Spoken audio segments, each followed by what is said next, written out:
السلام عليكم. اليوم غادي نحضر معكم رغيفات بالزرع بالنخاله ديالهم. ما غنحيد لا نخاله لا حتى شي حاجه. غادي ناخذ في اناء ديال العجانه، غادي ندير 2 سلايف كبار ديال الطحين ديال الزرع، قبيصه ديال الملحه، الماء غادي نديرو ما دافي ما بارد.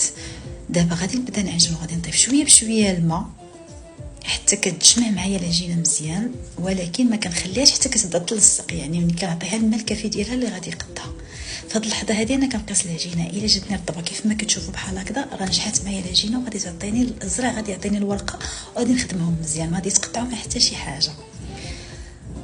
غير حاولوا تتبعوا المراحل اللي كنعطيكم، غادي يجوكم ناجحين وما غاديش تشبعوا منهم.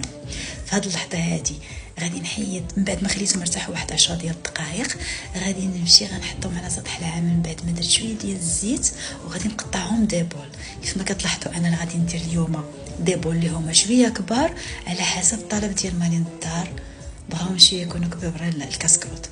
بون دابا غادي نبدا نقطع، وانا يدي كندير فيهم الزيت. المهم هادشي كنا حنا كمغاربه حنا عارفين وكنا كنديروا رغيف، حنا غير باش يكون عندكم رغيفات ديال الزرع بالنخاله ديالهم صحيين زوينين ناقصين غليطه بالنسبه للناس اللي عندهم يديروا الريجيم، الناس اللي عندهم داء سكري. المهم هادو كيبقاو صحيين وزوينين، غير هو ضروري الحاجه ما كنكثروش منها، لان الكميه هي اللي كضرنا. فوالا دابا من بعد ما ساليت التشكيله ديالهم على شكل كويرات، وضروري كيف ما قلت لكم كندهني يدي بالزيت باش ما كيتلصقش، لان الزرع شويه صعيب في الخدمه. غير هو الا جنتيه مزيان وقديتيه راه كيجي معاك ساهل. ما تزيدوا مع لا فاغي لا حتى شي حاجه، راه كيجي زوين وكيجي متماسك وزوين. هانتوما غادي تشوفوا كلشي. بون دابا دهنت عاود سطح العمل بالزيت باش نبدا نشكل نربعهم. فوالا وفي واحد الزلافه راني دايره نيت زرع بنخالته، هو باش غادي نفرق الرغيف ديالي، يعني ما كندير نزيد معاه حتى شي حاجه، كنبقى خدامه غير بالزرع بالنخاله. فوالا راك شتي ما تقطع ما حتى شي حاجه.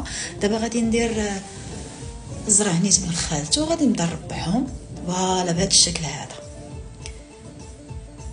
ها هما دابا مربعين قادين. دابا غادي نبدا نسرحهم باش ندوزهم نطيبهم بعد ما سخنت المقله ديالي على نار شويه زايده. من بعد ملي كنحطهم راه كنقص شويه العافيه. ملي كنحط الرغيفه ديالي ضروري كنرشها شويه بديك الزيت اللي دايره معاه معلقه ديال الزبده، لان الزبده راه كتهششهم وكتبننهم. نعاود لكمش كيجي فيهم واحد اللوغو واعر وكيجيو هشاش ومقرمشين، كيجيو زوينين كيف ما كتلاحظوا. ها هما دابا كيطيبوا. شتي تبارك الله راه هو نجح معنا. باش كتعرفي الرغيف ديالك نجحوا كيبداو يتنفخوا. الصحه والراحه، ونشوفكم في فيديو جديد بصحتكم وراحتكم.